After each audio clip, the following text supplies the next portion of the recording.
Hello दोस्तों, जय श्री कृष्णा, राधे राधे। मैं शालू प्रयागराज से बहुत ही प्यारा बेटा विवाह गीत लेकर आए हैं दुल्हन को उतारते वक्त। प्लीज़ आप हमारे वीडियो को लाइक करें और हमारे चैनल को सब्सक्राइब करें।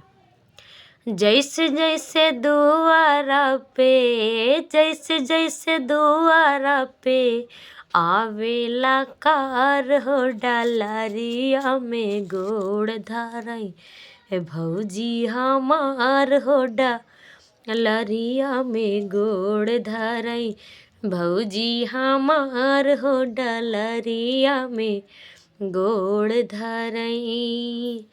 सासू जी आपन बहुअर निहारई, सासू जी आपन बहुअर निहारई।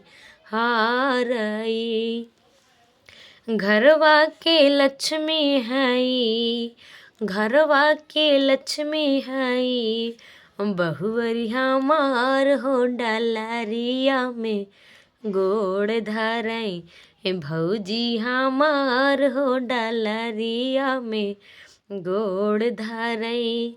जैसे जैसे दुआरा पे, जैसे जैसे दुआरा पे आवेला कार हो, डलरिया में गोड़ धरई भौजी हमार हो, डलरिया में गोड़ धरई। पापा जी आपन बहुअर निहारई, पापा जी आपन बहुअर निहारई।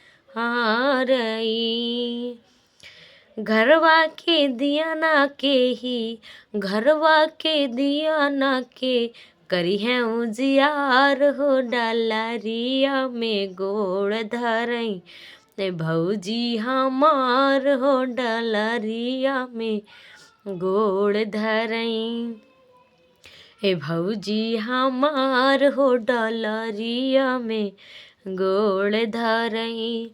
जैसे जैसे दुआरा पे, जैसे जैसे दुआरा पे आवेला कार हो, डलरिया में गोड़ धरई भौजी हमार हो, डलरिया में गोड़ धरई।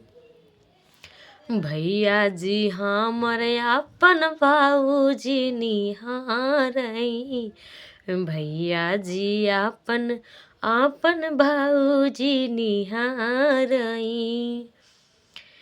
चांद के अजोरिया जैसन, चांद के अजोरिया जैसन भाभी हमार हो, लाखों में एक बाड़ी देखा भौजी हमार हो, लाखों में एक बाड़ी देखा।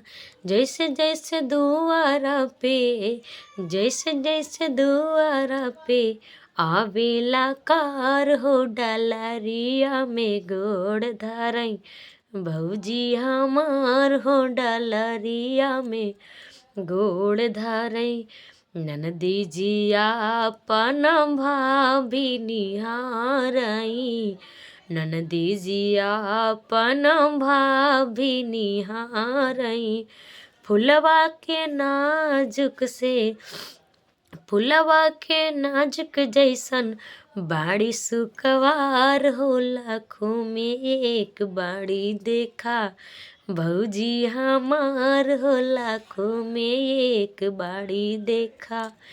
जैसे जैसे दुआरा पे आवेला कार हो, डलरिया में गोड़ धरई भौजी हमार हो, डलरिया में गोड़ धरई।